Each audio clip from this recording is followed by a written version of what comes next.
All right. Hello, everyone. Welcome to Soapbox Theology. This is Pastor Gabe. Today we're looking at the next section of First Timothy. We're to chapter 5 now.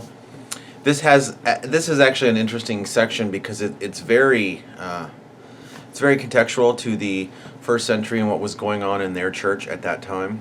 Not that there aren't principles to take away from it and lasting truths, but it is something that they were dealing with a lot in the first century. So let me just read the text. 1 Timothy 5, 1 through 8. Do not rebuke an older man, but encourage him as you would a father, younger men as brothers, older women as mothers, younger women as sisters, in all purity. Honor widows who are truly widows, but if a widow has children or grandchildren, let them first learn to show godliness to their own households and to make some return to their parents, for this is pleasing in the sight of God. She who is truly a widow, left all alone, has set her hope on God, and continues in supplications and prayers night and day. But she who is self-indulgent is dead even while she lives. Command these things as well, so that they may be without reproach. But if anyone does not provide for his relatives, and especially for members of his household, he has denied the faith and is worse than an unbeliever. So they had a problem in the first century where one of the major, let's say, outreaches of their immediate church to their own body of believers was the ministry with widows. And you have to understand the Jewish culture at the time.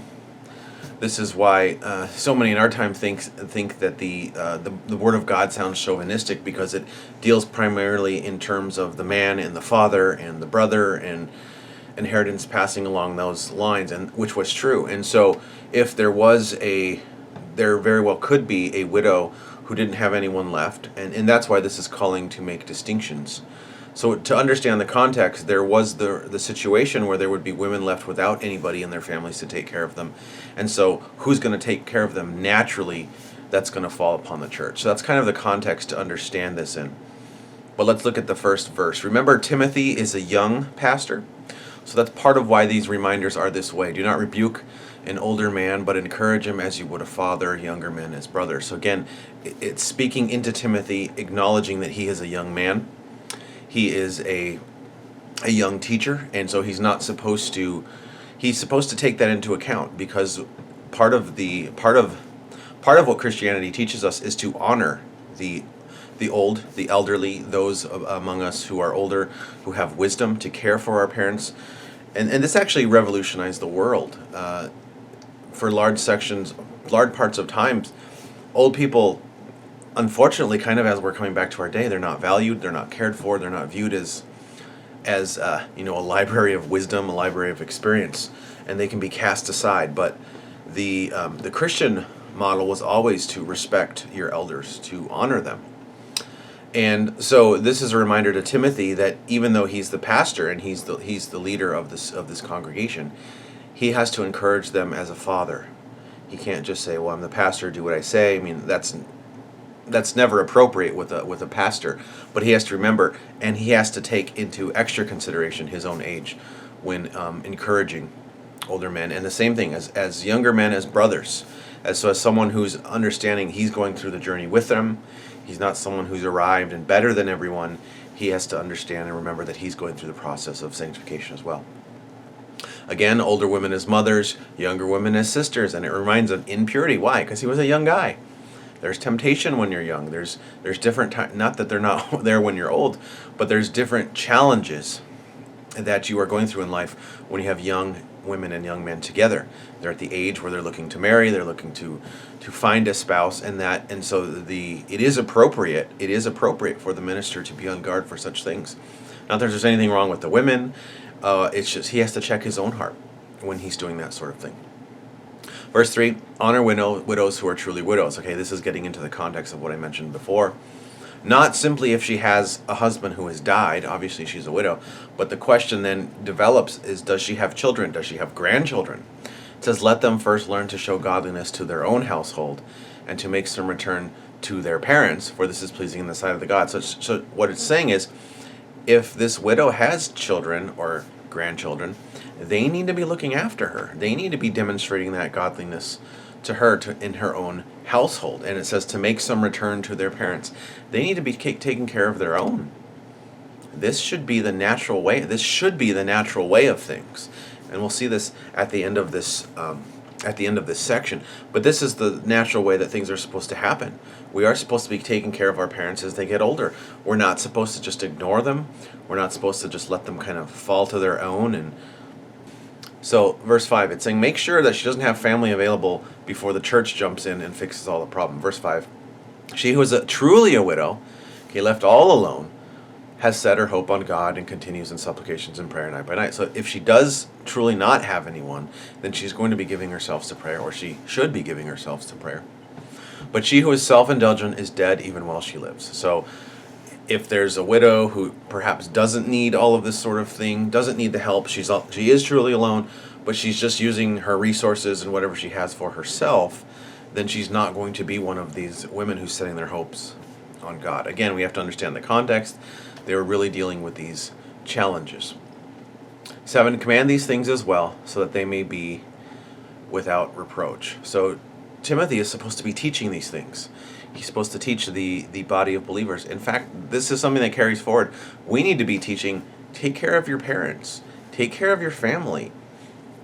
Don't ignore those that are under your household that God has given to you to take care of. That is the way the church is supposed to minister. The family is the most important unit that there is, because they look out for one another. They raise one another. They encourage one another. They love for one another.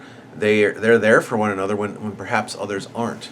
And this is why there appears to be, as many believers do, there's an attack from the outside on the family. If you can disrupt the family, then what holds people together? What teaches them values? What grounds them? Where do they learn their religion? Where do they learn their morals? If there's no family, then you just learn it from outside influences. So, verse 8, but if anyone does not provide for his family, for his relatives, and especially for members of his household, he has denied the faith and is worse than an unbeliever. This is actually a really big deal. We don't get to ignore our family. This is why, if you go back to the beginning of the book of Timothy, part of the requirements there are he has to steward his own household. He has to be the husband of one wife. He has to take care of his kids, raise them up in the Lord. But you can't abandon your family. You know, ministers that abandon their family, they are in complete dereliction of their duty. They are missing the point of the basic point of just being human, but certainly of being a minister. You're not allowed to minister and try to take care of the church when you're ignoring those at home. But certainly this is a teaching that Timothy is supposed to be telling other people. You have to look out for your own family. You have to be taking care of your family.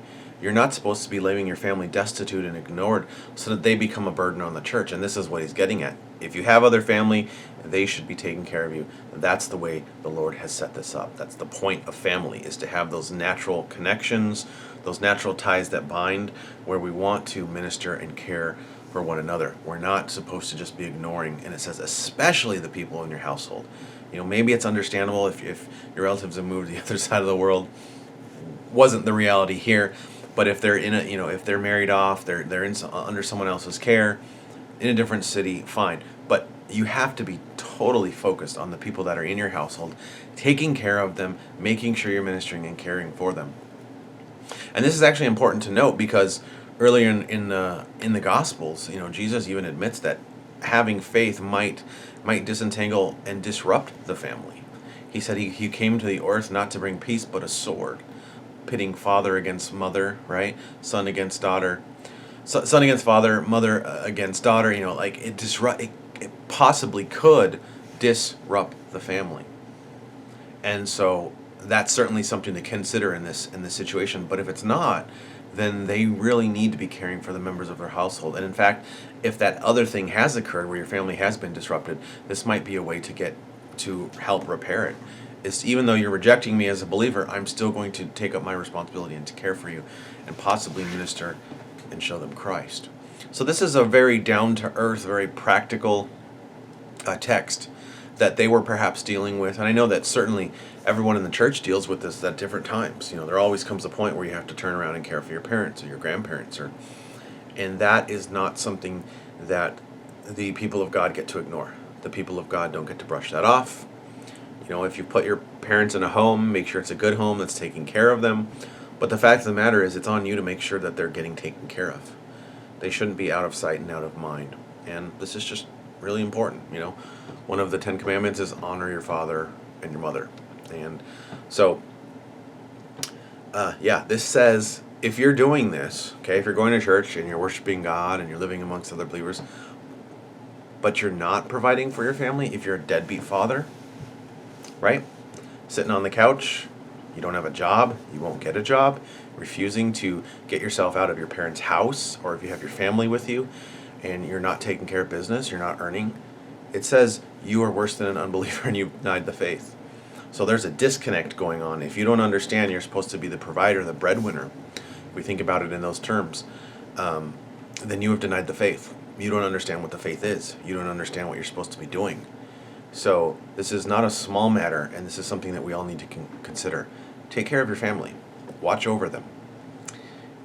And when they are truly alone and without help, then the church steps in. But the burden of all poverty and the church does not own the burden of poverty of the entire world. They help where they can, and they especially help those of their household, as Paul writes to Titus. We are to seek to do good to all men, but especially to the household of faith. This is part of the way that God has set up the body of Christ. And so we have to make sure that we are staying on top of this and taking care of one another. So if you have someone in your life, take care of them. Call your mother. Reach out to your dad. Call your brothers and sisters. It's not cool to have families that are all hateful and arguing and don't like one another. Try to repair those breaches. Care for one another. And in that way, display Christ. So that's this text. Thank you guys so much. Bye.